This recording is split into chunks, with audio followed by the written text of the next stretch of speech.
satu tonggak sejarah yang merupakan perjanjian luhur, ya, disebut sebagai gentleman agreement, ya, perjanjian luhur antar seluruh anak bangsa, ya, yang merumuskan satu konsep bernegara atau berbangsa dan bernegara, ya.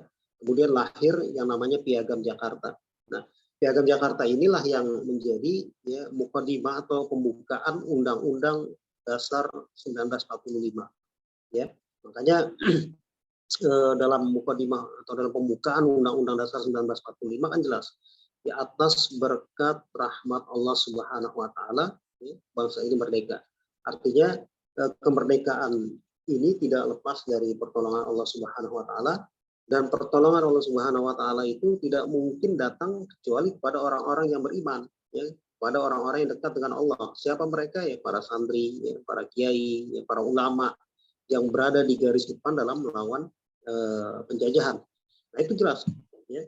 Piagam Jakarta itu dia menjadi pembukaan Undang-Undang Dasar 1945. Di antara isinya itu berisi negara berdasarkan ketuhanan dengan kewajiban menjalankan syariat Islam bagi pemeluk-pemeluknya. Ini disepakati, ya, disepakati oleh kelompok sekular atau kelompok nasional sekuler, disepakati oleh kelompok Kristen, dan juga disepakati oleh, tentu saja, oleh umat Islam, ya, yang apa namanya, yang memiliki peranan besar dalam hal ini.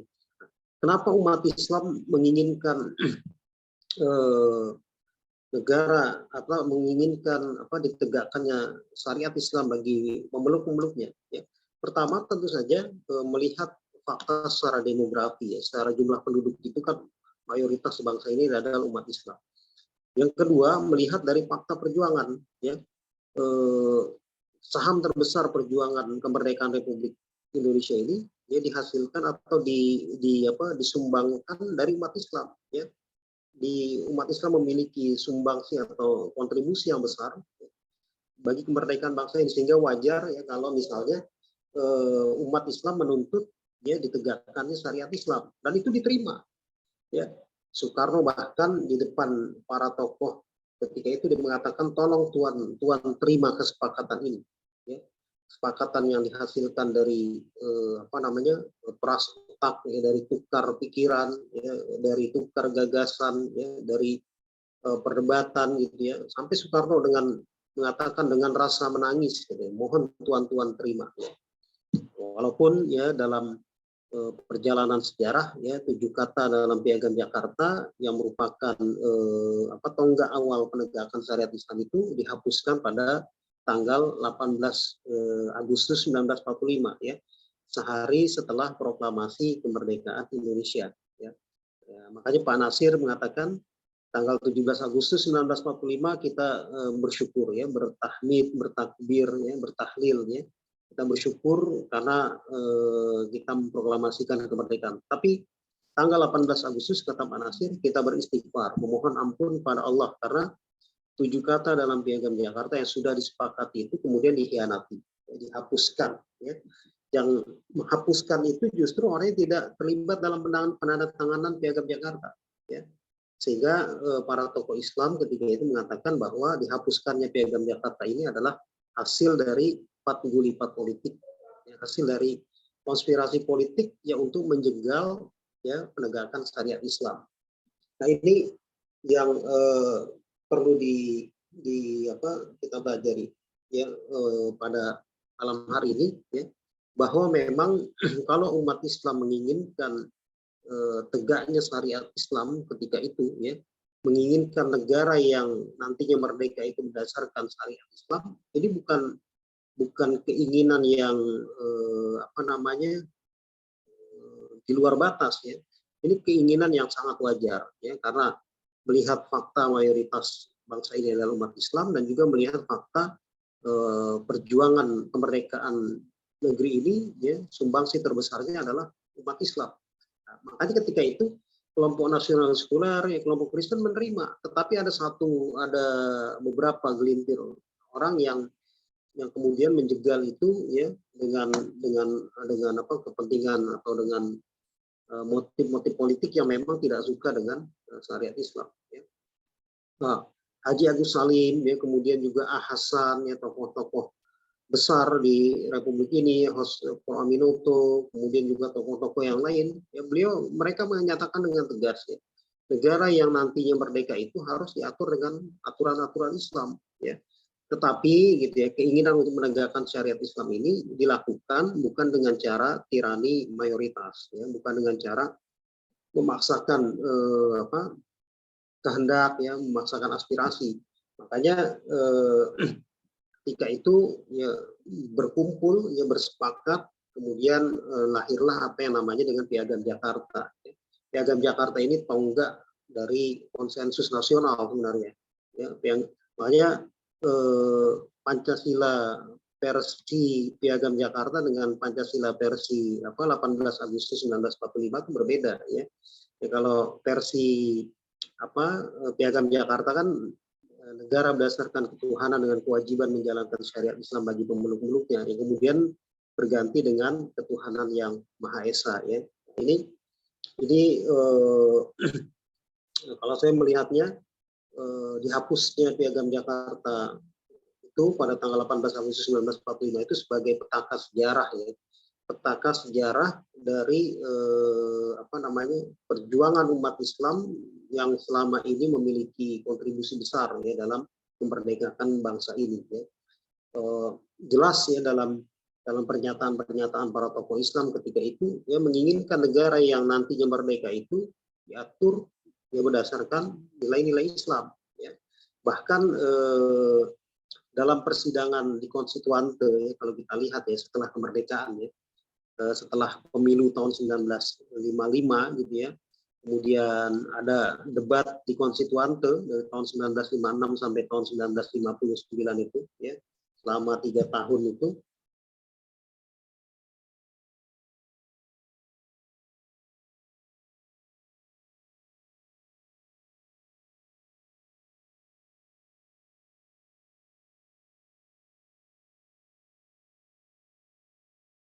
Tapi juga dari NU, ya, yang ketika itu juga duduk di Konstituante, mereka menginginkan negara ini berdasarkan Islam. Nah, keinginan ini bukan bukan hal ini, keinginan menjadikan Islam sebagai dasar negara pada waktu itu disalurkan dalam tempat yang legal, yaitu di Konstituante. Dan ini cita-cita yang memang sudah sudah ada, ya, sebelum kemerdekaan bangsa ini, ya. Para tokoh Islam jelas ketika itu menginginkan, ya, Islam sebagai dasar negara, ya, negara diatur dengan aturan-aturan Islam, ya. Dan ini bukan permintaan yang di luar batas, tapi permintaan yang wajar, ya, melihat saya sebutkan tadi, ya, peranan besar para tokoh-tokoh Islam, ya, peranan besar pergerakan Islam ketika itu, ya, yang sementara waktu, ya, yang pada saat itu, ya, ketika pergerakan Islam sudah bercorak nasional, mementingkan kepentingan bangsa secara umum dan tentu saja kepentingan Islam, sementara itu kelompok-kelompoknya masih bersifat primordial, yang mementingkan kelompok, ya. Makanya dulu banyak organisasi pemuda yang sifatnya kedaerahan, ya, ada Yong Java, ya, pemuda Jawa, kemudian ada Yong Batak, ya, pemuda Batak, Yong Celebes, ya, pemuda Sulawesi, Yong Borneo, kemudian Yong Betawi, ya, pemuda Betawi. Nah, tetapi umat Islam ketika itu pada tahun 1925, ya, tahun 1925 itu para aktivis Islam yang kecewa terhadap Yong Java, ya, terhadap perkumpulan pemuda Jawa karena lebih mementingkan sekularisme, ya, lebih mementingkan kelompok agama lain, ya. Akhirnya ketika itu para aktivis Islam, ya, di bawah mentor Haji Agus Salim mendirikan satu organisasi namanya Young Islamiten Bond atau Perhimpunan Pemuda Islam, ya, pada tahun 1925. didirikan oleh tokohnya yang terkenal namanya Samsul Rijal. Ya, Samsul Rijal ini tadinya adalah ketua Yong Java, ya, karena kecewa karena di Yong Java itu kursus-kursus agama Islam tidak diperbolehkan, ya, sementara kursus kelompok agama lain, ya, Kristen, ya, bahkan kursus-kursus organisasi kebatinan seperti teosofi gitu, ya, itu diperbolehkan, sedangkan Islam tidak diberi tempat di Yong Java.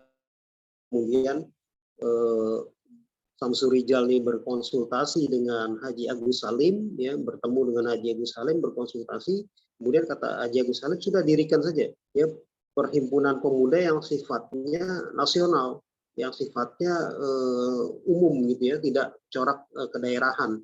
Ya, makanya berdirilah yang namanya Young Islamic Bond atau Perhimpunan Pemuda Islam pada tahun 1925. Nah, uniknya, ya, Young Islamic Bond ini adalah rata-rata aktivisnya itu adalah orang-orang yang dididik dalam pendidikan Barat, ya, atau dalam pendidikan Belanda, tetapi punya girah keislaman yang kuat. Ya. Ada Muhammad Nasir, ada Muhammad Rum, ya, ada Kasman Singodimedjo, kemudian banyak lagi tokoh-tokoh yang aktif di Young Islamic Bond, ya, yang menurut Yudi Latif, ya, dalam salah satu bukunya, ya, dia mengatakan bahwa terjadi proses islamisasi kalangan terpelajar atau kalangan intelektual pada masa itu melalui Young Islamic Bond. Artinya anak-anak muda yang ketika itu dididik dalam pendidikan Belanda, dididik dalam pendidikan sekolah gitu, ya, kemudian berhasil, ya, diislamisasi, ya, berhasil dipupuk semangatnya dalam ruh Islam, ya, melalui Young Islamic Bond, ya.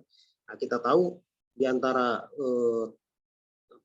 mentor dari Young Islamic Bond itu ada Haji Agus Salim, ya, ada Hasan, kemudian ada Syekh Ahmad As-Surkati, ya. Hasan itu, ya, ketika di Bandung gitu, ya, itu sering kedatangan anak-anak muda, intelektual muda itu seperti Nasir, ya, Sabirin, kemudian Fahrudin Al-Kahiri, ya. Dia berkunjung ke rumah Hasan, nih, mereka rata-rata aktivis Young Islamic Bond, ya. Nasir bahkan ketika itu pada tahun 1923 itu Pak Nasir sebagai ketua Young Islamic Bond cabang Bandung, ya, itu datang ke Hasan, ya, diberikan pemahaman tentang keislaman, ya. Termasuk juga Syekh Ahmad As-Surkati itu, ya, di rumahnya di Batavia atau di Jakarta sekarang ini, dia membuat satu tempat yang dikhususkan memang untuk mengkader aktivis-aktivis Young Islamic Bond. Nah, aktivis-aktivis Young Islamic Bond yang berdiri pada tahun 1925 inilah yang kemudian menjadi tokoh-tokoh nasional, ya. Pak Nasir, ya, Kasman Singodimedjo, ya, Mr. Muhammad Rum, ya, banyak lagi lah, ya, tokoh-tokoh yang lahir dari Perhimpunan Pemuda Islam ini yang kemudian berjuang untuk melawan penjajahan, ya, berjuang untuk memerdekakan bangsa ini. Nah, itu yang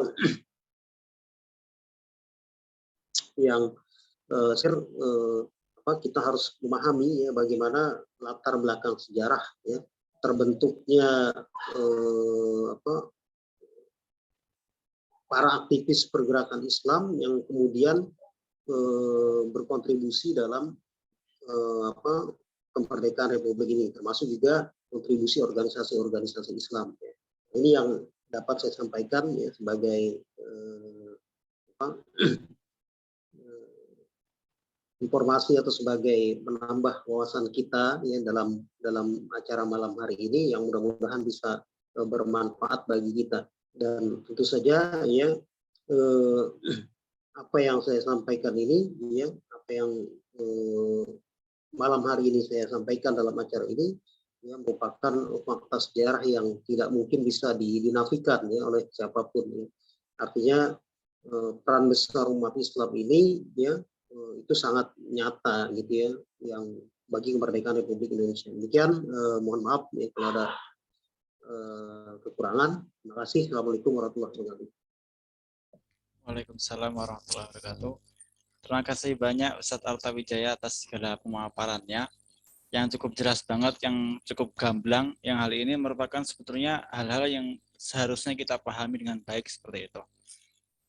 Nah, untuk teman-teman, kami persilahkan kalau ada pertanyaan, ada hal yang dikoreksi, bahkan kami persilahkan untuk open cam sama open mic langsung.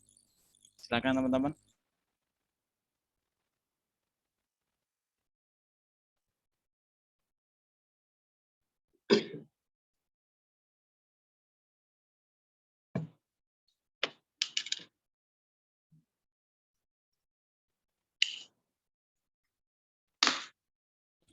Sekali lagi bagi teman-teman yang mau bertanya, kami persilahkan.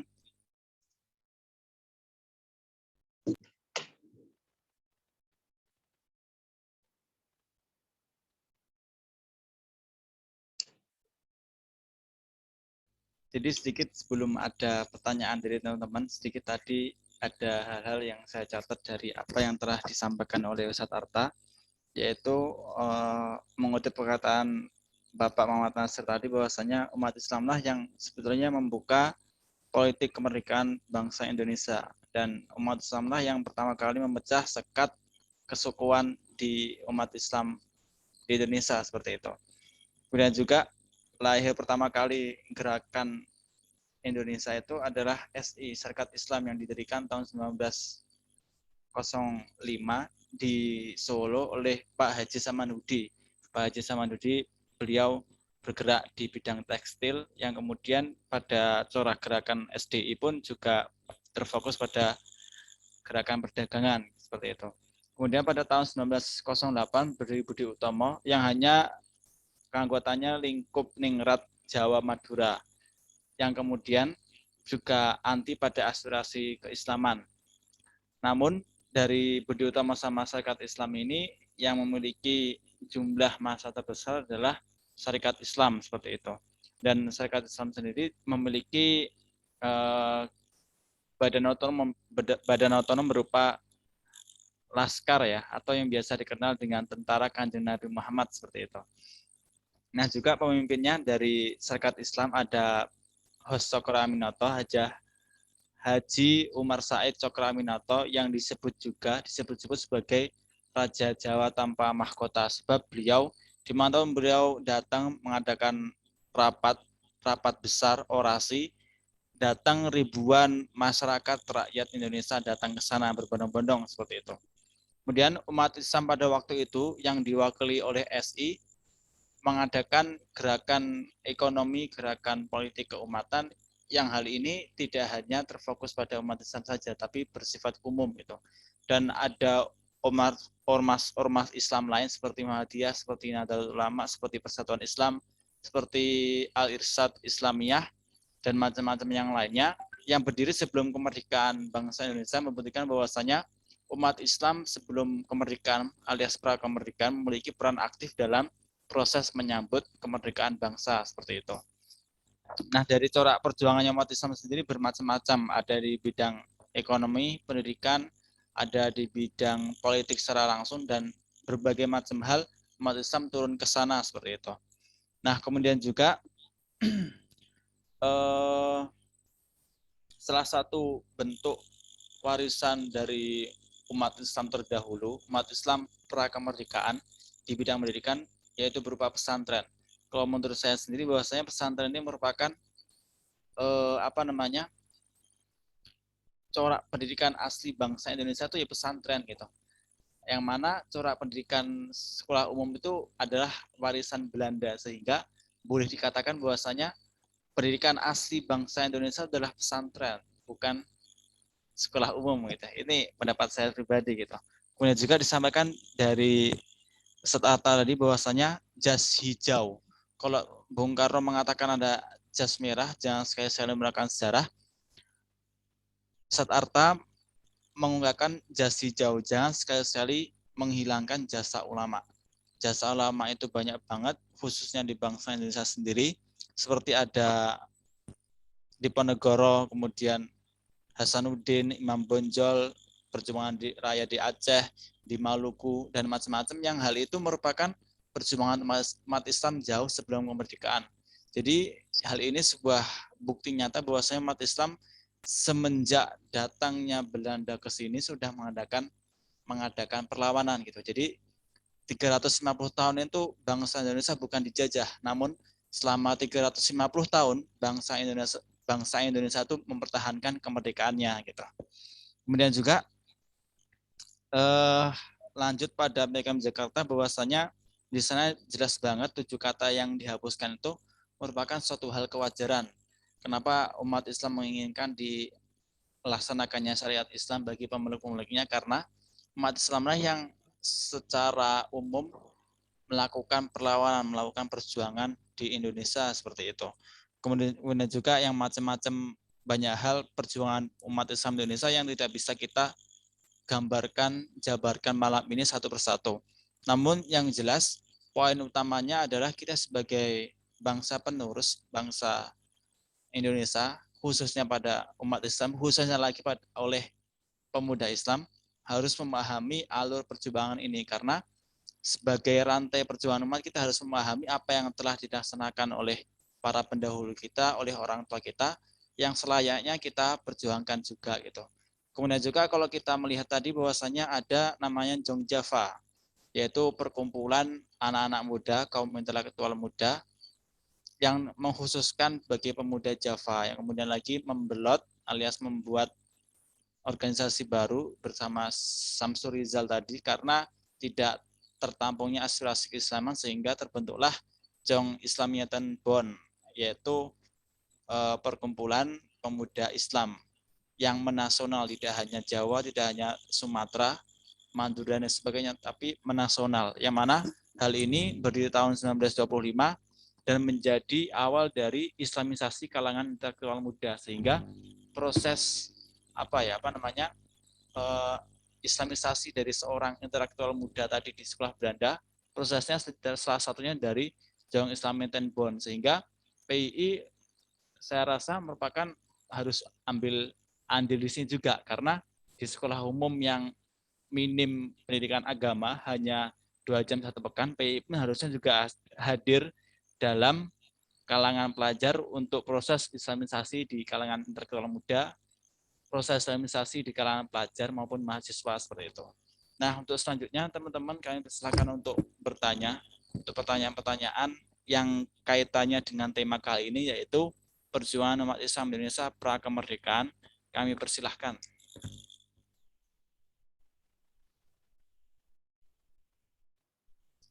Di sini kalau kita lihat bareng-bareng bersama-sama, ada hadir dari teman-teman Kalimantan Selatan, hadir juga dari teman-teman Yogyakarta Besar, hadir juga teman-teman dari Jakarta, dan juga tentunya dari Jawa Timur sama Bali.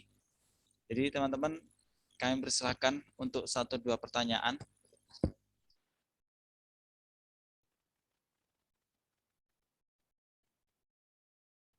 Khususnya untuk perwakilan teman-teman Jawa Timur, kami persilakan.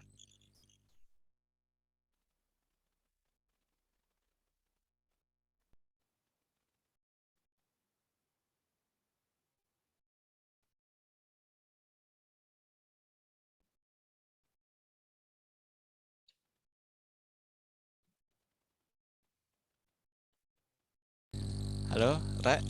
Ini gimana?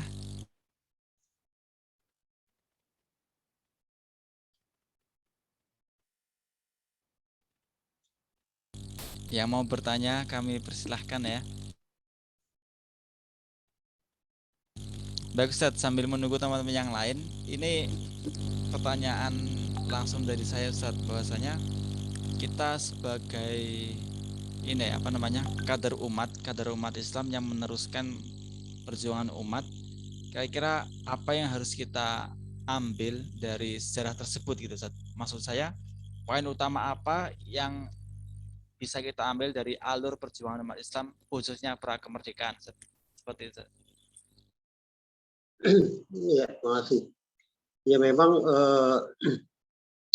yang terpenting gitu ya dari kita generasi muda sekarang, yang pertama tentu saja jangan melupakan sejarah perjuangan para tokoh kita ya di masa lalu. Artinya kita harus memahami, ya, meneladani perjuangan para tokoh. Nah, Kemudian ya kita juga harus paham dari prinsip pergerakan mereka ya. Yang pertama, mereka bergerak tentu saja untuk memajukan kepentingan Islam ya, bukan kepentingan kelompok ya, bukan kepentingan golongan. Kemudian selain memajukan kepentingan Islam ya, juga memajukan kepentingan nasional secara umum ya, atau kesejahteraan secara umum tanpa memandang kelompok, agama, suku dan lain sebagainya. Ini dari dulu seperti itu ya. Makanya kalau kita lihat Partai Masyumi gitu ya, dia punya platform ya, selain untuk menegakkan Islam, tentu saja untuk membangun kesejahteraan atau keadilan sosial secara bersama. Ya. Makanya kalau kita lihat gitu ya, anggota atau simpatisan dari Partai Masyumi itu bukan hanya umat Islam. Ya. Di Sulawesi Utara itu banyak orang-orang Kristen yang dia simpatisan Partai Masyumi. Ya. Karena melihat para tokoh Islam yang ada di Partai Masyumi itu, dia berjuang ya, dengan keteladanan, ya, misalnya hidup sederhana, gitu ya, tidak korupsi, ya, tidak memanipulasi, gitu ya, tidak melakukan satu kebijakan yang mementingkan kelompok atau golongan, dan tentu saja mereka berjuang untuk kesejahteraan sosial atau keadilan sosial secara umum, ya, sehingga platform politik Partai Masyumi itu juga mendapat apresiasi bukan hanya dari umat Islam, ya, tetapi juga dari kelompok agama lain. Ya. Cerita misalnya di Sulawesi Utara itu, ya, banyak orang-orang Kristen itu yang justru simpati ya, terhadap Partai Masyumi. Ya. Nah ini yang saya pikir umat Islam itu tidak punya track record sejarah yang anti ya, terhadap kepentingan bangsa ini, enggak. Justru yang paling cinta terhadap NKRI ini ya umat Islam. Ya, apalagi yang mencetuskan NKRI itu, ya, ide NKRI itu kan dari tokoh Islam, ya, dari Muhammad Nasir, ya. Mosi Integral Nasir, ya, pada tanggal 3 April ya, 1950 yang sebentar lagi diperingati, ya. Mosi Integral Nasir ini yang berperan besar ya bagi terbentuknya negara kesatuan Republik Indonesia, ya. Nah, bagaimana mungkin NKRI yang dicetuskan oleh para ulama kemudian umat Islam hari ini dituduh sebagai umat yang anti NKRI, anti kebinekaan. Ya, umat Islam tuh nggak ada yang anti kebinekaan. Ya, dari dulu nggak ada track recordnya kita melakukan penindasan terhadap kelompok agama lain, nggak pernah. Nggak pernah pula ada track record umat Islam berkhianat. Yang ada justru mereka kan yang berkhianat ya, dalam Piagam Jakarta itu kan jelas. Ya. Siapa yang berkhianat gitu ya, kesepakatan yang sudah disepakati kemudian dikhianati. Dan umat Islam dari dulu tidak pernah memandang kelompok agama lain sebagai musuh, ya. Kita hidup berdampingan bersama-sama, ya, menegakkan aturan hukum, menegakkan keadilan, ya. Dan kalau umat Islam menginginkan tegaknya syariat Islam itu permintaan yang wajar, ya, yang mengingat secara demografi ya, jumlah penduduk kita mayoritas Muslim, kemudian mengingat juga saham perjuangan terbesar itu dari umat Islam. Jadi kira itu.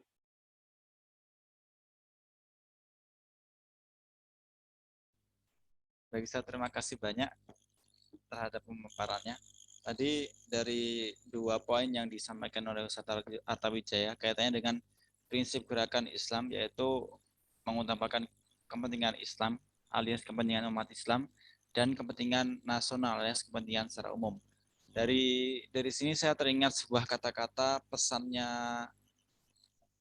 Bapak Prawoto Mangkusa Sasminto sebagai Ketua Umum Partai Masyumi yang terakhir, yaitu beliau mengatakan bahwasanya rugi untungnya perjuangan harus dinilai dari rugi untungnya Islam, sehingga apa yang kita perjuangkan ngalor ngidul sehingga keringatan kelelahan itu harus dinilai dari parameternya adalah keuntungan kerugiannya umat Islam, sehingga apa yang kita perjuangkan itu tidak sia-sia di dunia maupun di akhirat, seperti itu. Nah, kemudian untuk teman-teman silahkan yang mau bertanya. Untuk pertanyaan terakhir Ustaz ya, satu lagi kita menunggu dari teman-teman. Boleh lewat chat, kolom chat atau Pak, open cam. Saya izin bertanya, Gus Tamit. Oke, silahkan Mas Zulfa, kami silahkan. Baik, jadi tadi kan sudah dijelaskan bahwa pada zaman dulu itu sudah ada upaya-upaya untuk agar Islam ini menjadi dasar negara melalui konstituante itu tadi. Nah, untuk di zaman sekarang itu kalau misalkan ada upaya untuk menegakkan syariat Islam sebagai dasar negara itu masih memungkinkan atau tidak, dan kalaupun memungkinkan itu melalui apa? Mungkin itu yang saya tanyakan. Baik, Ustaz bisa langsung dijawab Ustaz pertanyaannya, yaitu kalau dulu umat Islam memperjuangkan ditegakkannya syariat Islam melalui Piagam Jakarta atau di sidang konstituante. Nah, kalau untuk di zaman sekarang, apakah hal itu memungkinkan untuk diperjuangkan kembali, dan apabila diperjuangkan kembali melalui jalur apa yang terbaik? Silakan Ustaz. Ya, kalau dulu memang bukan soal syariat Islam ya, tapi tentang dasar negara ya, dalam sidang konstituante itu tentang dasar negara. Dan memang disediakan wadahnya, artinya disediakan gelanggang pertarungannya di situ ya. Konstituante itu menjadi pertarungan ideologi ya, antara Islam dengan ideologi lain ya. Nah, ini memang disediakan tempatnya. Nah, kalau sekarang tentu saja kalau memang ada dibuka gelanggangnya ya silakan gitu ya, diperjuangkan itu secara konstitusional ya, secara legal konstitusional ya. Kalau soal penegakan syariat Islam kan memang selama ini sudah diperjuangkan ya oleh partai-partai Islam walaupun belum sempurna gitu ya, walaupun belum sempurna, tetapi ada keinginan untuk menegakkan syariat Islam ya, melalui parlemen ya, jalurnya melalui parlemen, nggak ada cara lain ya untuk merebut kekuasaan atau mendapatkan kekuasaan. Kan jalurnya dua ya, kalau nggak parlemen ya kemudian angkat senjata. Kalau angkat senjata kan nggak boleh ya, nggak boleh kita memberontak terhadap pemerintahan yang sah kan. Salah satu caranya lewat parlemen ya, menciptakan sebanyak-banyaknya kader umat Islam dalam bidang politik agar lahir ya undang-undang yang berdasarkan Islam atau lahir negara syariat Islam. Gitu. Baik, Zat, terima kasih banyak. Ini ada pertanyaan lagi, Zat. Apakah mungkin umat Islam Indonesia saat ini bisa bersatu dalam satu gerakan, sedangkan masing-masing golongan memiliki organisasinya sendiri, Zat? Apakah memungkinkan, Zat? Silakan. Ya, kalau beragamnya organisasi kan sebuah keniscayaan ya, artinya masing-masing orang tentu punya kecenderungan untuk masuk satu organisasi. Tapi yang tidak boleh lepas itu tentu saja visinya ya, visinya itu harus sama, yaitu tegaknya kalimat Allah ya, tegaknya syariat, gitu ya, tegaknya Islam ya, li'ila kalimatillahil ulia kan gitu ya, atau untuk izul Islam wal muslimin, ya, itu visinya. Ya, kalau kendaraannya masing-masing berbeda nggak masalah gitu ya, asal punya tujuan ya untuk tegaknya syariat Islam, itu yang sangat penting. Dan tegaknya syariat Islam itu kan kewajiban semua kaum muslimin ya, kewajiban semua kelompok ya, Islam ya, dan itu memang dibutuhkan persatuan gitu ya, dibutuhkan persatuan gitu. Tapi persatuan itu kan bisa bukan hanya kita ada dalam satu wadah gitu ya, tapi banyak jalan yang nanti kita bertemu di satu titik gitu ya, di satu tujuan yang pokok, yaitu tegaknya syariat Islam. Saya itu. Oke, baik, Ustaz. Terima kasih banyak atas segala pemaparannya dan diskusi ringannya. Mudah-mudahan apa yang sedikit ini merupakan sebuah awal dari sesuatu yang besar di kedepannya, dan semoga apa yang telah kita lalui bersama kali ini mendapatkan sebuah hikmah dan keberkahan, dan menjadi sebuah bara api semangat untuk perjuangan kita melalui Pelajar Islam Indonesia seperti itu. Kemudian yang terakhir, Ustaz, ini closing statement dan pesan buat teman-teman semuanya yang hadir kali ini, khususnya buat teman-teman aktivis PII. pesannya seperti apa Ustaz, dari Ustaz Arta? Ya, untuk teman-teman PI yang terpenting saat ini adalah bagaimana menggerakkan kembali ya, membangkitkan kembali, merevitalisasi ya, perjuangan PII yang sudah dirintis oleh tokoh-tokoh sebelum kita gitu ya, yang tentu saja peran besarnya itu bagaimana pelajar-pelajar Islam yang ada di negeri ini ya bisa memiliki giroh, ya, memiliki semangat ya, dalam perjuangan Islam, ya. Kemudian juga memiliki peran yang besar untuk memajukan negeri ini gitu ya. Nah, ini yang saya pikir proses kaderisasi dari PI ini harus kembali bergerak secara masif ya. Saya ingat dulu zaman saya itu hampir di setiap liburan sekolah itu PI itu banyak mengadakan kegiatan-kegiatan ya, pelatihan gitu ya, atau training gitu ya untuk pelajar-pelajar, sehingga banyak yang pelajar-pelajar Islam yang tadinya awam terhadap Islam dia kenal Islam, yang tadinya awam terhadap tokoh-tokoh Islam dia kenal, yang tadinya tidak berhijab misalnya jadi berhijab. Nah, ini peran besar PI ketika itu. Dan saya merasakan banget ya gelora semangat pada masa itu luar biasa ya. Para aktivis PII bergerak ya untuk mengkader atau membina para pelajar itu sangat luar biasa. Ini yang harus kembali digerakkan ya, direvitalisasi ya.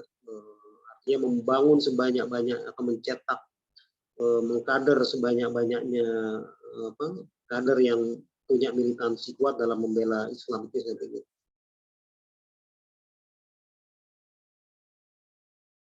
Baik Ustaz, terima kasih banyak atas segala pesannya, dan semoga hal ini sekali lagi menjadi bara api semangat kita sebagai suatu motivasi dan inspirasi kita pada malam hari ini. Untuk yang terakhir, kita adakan sesi foto. Teman-teman yang bisa untuk open cam kami persilahkan sebagai dokumentasi kegiatan pada malam hari ini. Yang berkenan kami persilahkan untuk open cam sebentar, 1 menit 2 menit, habis itu kita mulai. Habis itu kita akhiri maksudnya.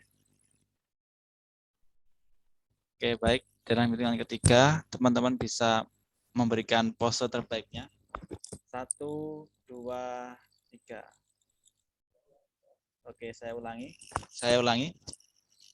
1, 2, 3. Oke. Terima kasih banyak. Sekian dari saya. Kami undur diri. Sekian. Assalamualaikum warahmatullahi wabarakatuh. Terima kasih banyak Ustaz Fatah. Ya. Insya Allah akan kita sambung lagi dengan diskusi yang lain Ustaz.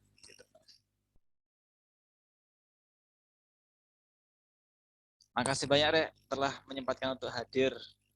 Semoga kedepannya kita bisa beristiqomah untuk ikut taklim maupun ikut seminar atau apalah itu, yang penting namanya apa aja yang jelas untuk thalabul ilmu. Saya undur diri dulu.